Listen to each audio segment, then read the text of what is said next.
پر باغ و بہار ہے۔ باغ و بہار ایک داستان کی کتاب ہے۔ داستان کا لفظ بڑا ہماگیر ہے۔ جہاں تک اردو داستان کا تعلق ہے، اس کے لیے ضروری ہے کہ اس میں کوئی مرکزی قصہ ہو۔ یہ قصہ خواہ ایک ہرا ہو یا قصہ در قصہ، خواہ زندگی کے کسی شعبے سے متعلق ہو۔ داستان کا مرکزی قصہ ہماری زندگی میں یقیناً تعلق رکھتا ہے، لیکن نزدیک کا نہیں، دور کا ہوتا ہے۔ داستانوں میں زندگی تصویر ہوتی ہے، یعنی زندگی کی تصویر ہوتی ہے، لیکن اس کا تعلق حال سے کم اور ماضی بعید سے زیادہ ہوتا ہے۔ داستان میں سامنے کے کرداروں سے حسن نہیں پیدا ہوتا، بلکہ اس کو جاندار بنانے کے لیے ضروری ہے کہ اس کا تانا بانا ایسے خیالی تاروں سے بنا جائے جو بالعموم سننے والے کے ذہن و ہوش کی رسائی سے بالاتر ہوں۔ داستان کی فضا میں دوری کا وجود ضروری ہے۔ یہ جو آپ یہاں پر سن پا رہے ہیں، سمجھ پا رہے ہیں، یہ داستان سے ریلیٹڈ چیزیں ہیں۔ داستان میں کیا چیزیں ہونی چاہیے اور کن چیزوں کے مد نظر ایک بہتر داستان ہوتا ہے، وہ ہے آپ سے یہ سب سوالات پوچھے جاتے ہیں۔ تو داستان کے جو عناصر ہیں اس کو بھی یہاں پر آپ دیکھ پائیں گے، تو انہی چیزوں پر یہ مشتمل گفتگو ہے۔ یہ دوری دو قسم کی ہوتی ہے۔ جو فضا میں دوری کا وجود ضروری کی بات کہا تو وہ کتنے قسم کی؟ دو قسم کی۔ ایک تو زمانی اور دوسرا مکانی، یعنی زمانی و مکانی۔ عموماً داستانوں میں دونوں طرح کی دوری پائی جاتی ہے۔ دوری سے حسن میں اضافہ ہوتا ہے۔ دوری سے کس چیز میں اضافہ ہوتا ہے؟ اور یہ داستان کا عیب نہیں ہے، بلکہ داستان کا حسن ہے۔ داستان کی دوسری فنی خصوصیت اس کی طوالت ہے۔ دوسری فنی خصوصیت داستان کی اس کی طوالت ہے، یعنی اس کی لمبائی ہے۔ داستان جتنا لمبا ہوگا وہ اتنا ہی اچھا ہوگا۔ داستان کا اصل کمال یہی ہے کہ وہ طویل ترین ہونے کے باوجود ذہن و گوش کے لیے بار نہ بننے پائے۔ عشق بھی داستانوں کا ایک اہم عنصر ہے، یعنی عشق و عاشقی کے جو واقعات اس میں پیش کیے جاتے ہیں وہ داستان کا ایک اہم عنصر ہے، لازمی جز ہے، بلکہ اکثر عشق و محبت ہی کی بدولت داستان وجود میں آتی ہے۔ داستان کے ترکیبی عناصر میں ما فوق فطرت عنصر کی شمولیت اور اس کے اثرات کو بھی نظر انداز نہیں کیا جا سکتا ہے۔ داستان کی آخری اور سب سے اہم شرط داستان کا بیان ہے۔ اہم شرط ہے یہ۔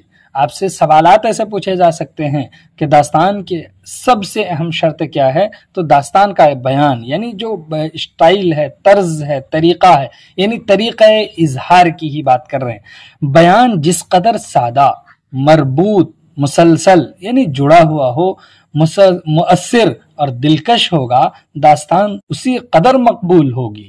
باغ و بہار میں یہ خوبی بدرجہ اتم پائی جاتی ہے۔ لہٰذا یہاں پر ہم بات کرنے والے ہیں داستان کے اجزاء ترکیبی کے، داستان کے پارٹس کے، کہ کن کن چیزوں کا اس میں پایا جانا ضروری ہے۔ نمبر ایک، داستان طویل ہو، طوالت داستان کے اجزاء ترکیبی میں شامل ہے۔ نمبر دو، پلاٹ ہو۔ نمبر تین، کردار نگاری ہو۔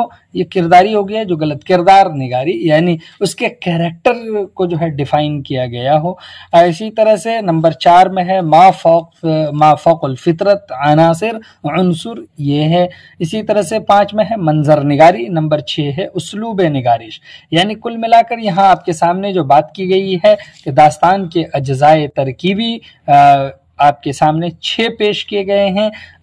ایک ہے طوالت، پلاٹ، کردار نگاری، ما فوق الفطرت، اسی طرح سے پانچواں ہے منظر نگاری، اور چھٹا ہے اسلوب نگارش، یعنی لکھنے کا طریقہ، کتنا اچھا آپ لکھ پاتے ہیں وہی ہے۔ تو کل ملا کر آپ کے سامنے 6 پارٹس آئے۔ اگر 7ویں پارٹ کی بات کریں تو وہ اس میں شامل ہو جائے گا بیان، طرز اظہار، یہ اس کے جو ہے عنصر ہو جائیں گے۔ تو اس طرح سے آپ ان کے اجزاء کو جان چکے ہیں۔ تو اب یہاں پر آپ کو ہم نے بتایا کہ میر امن کی باغ و بہار میں وہ جو داستان کی خوبیاں ہیں وہ پائی جاتی ہیں، تو اب میر امن کے بارے میں جاننا ضروری ہے۔ تو یہاں پر ہم بات کریں گے میر امن اور ان کے ادبی کارنامے کے بارے میں، یعنی میر امن کی زندگی کو یہاں پر پیش کرتے ہیں کیونکہ اس سے آپ کو ضرور سوالات پوچھے جائیں گے۔ میر امن کے تفصیلی حالات معلوم نہیں ہیں، یعنی کچھ باتیں ہی جو انہوں نے لکھی ہیں وہی ہم جان سکے ہیں۔ جو ایک آدمی کی زندگی یعنی بایوگرافی کو ہم جان سکتے تھے اس طرح سے میر امن کے بارے میں نہیں پتہ چلا ہے، نہیں معلوم ہوئی ہیں۔ ان کی جو کتابیں ہیں دو، اس میں ہی اور ادھر ادھر جو تھوڑے موڑے حالات لکھے ہیں انہوں نے وہی پتہ ہے، تو اسی لیے کہا کہ تفصیلی حالات یعنی ڈیٹیل ان کے بارے میں نہیں پتا ہے۔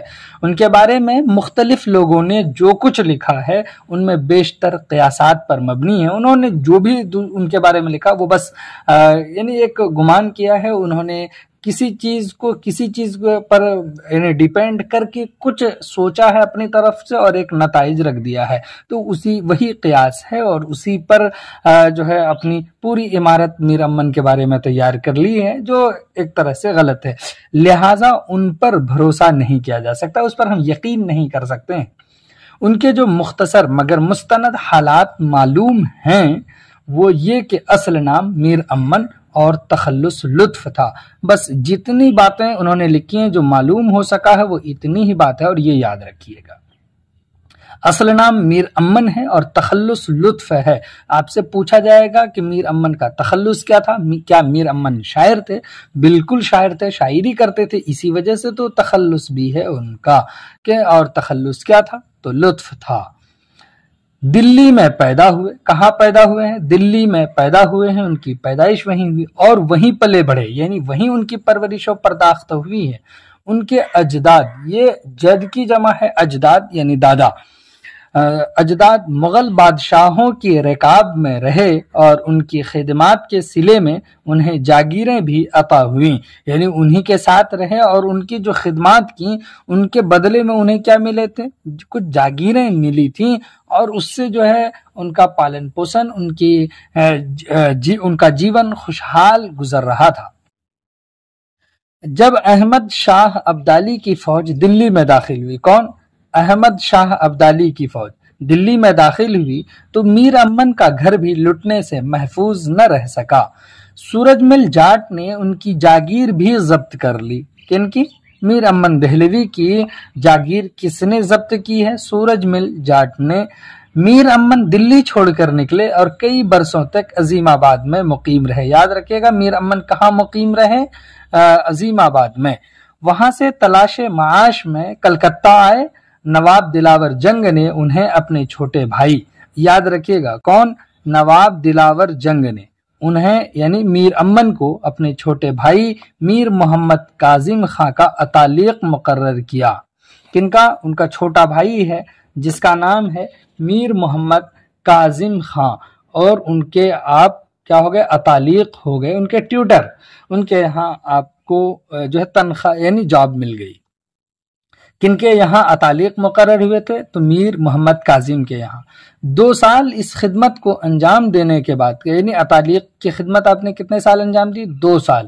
یعنی کلکتہ جب آئے تھے عظیم آباد سے، دیکھ لیجئے دلی سے نکلے عظیم آباد پہنچے، عظیم آباد سے نکلے کلکتہ پہنچے، کلکتہ میں یہ کام کیا، پھر 2 سال اس خدمت کو انجام دینے کے بعد منشی میر بہادر علی حسینی کے وسیلے سے، ان کے توسط سے، انہی کے ذریعے سے گلکرسٹ تک پہنچے۔ یعنی اس وقت ایک فورٹ ولیم کالج تھا جہاں پر گلکرسٹ تھے، تو ان تک ان کی رسائی ہوئی اور 4 مئی 1801 عیسوی کو 40 روپے ماہانہ تنخواہ پر فورٹ ولیم کالج کے ہندوستانی شعبے میں ان کا تقرر ہوا۔ تو اس سے کئی سوالات آپ کے بن سکتے ہیں، جیسے کہ دیکھیے اتالیق کی خدمت آپ نے کتنے سال انجام دیے؟ 2 سال۔ اس کے بعد ہے کہ یعنی منشی میر بہادر علی حسینی کے وسیلے سے ذریعے سے کن کے پاس پہنچے، یعنی گلکرسٹ تک کن کے ذریعے سے پہنچے؟ یہ سب سوالات ہیں، ذہن میں رکھیے۔ اور پھر آپ فورٹ ولیم کالج میں کب پہنچے؟ 1800 میں پہنچے، 1801 میں پہنچے۔ آپ کی بحالی کتنے روپے میں ہوئی؟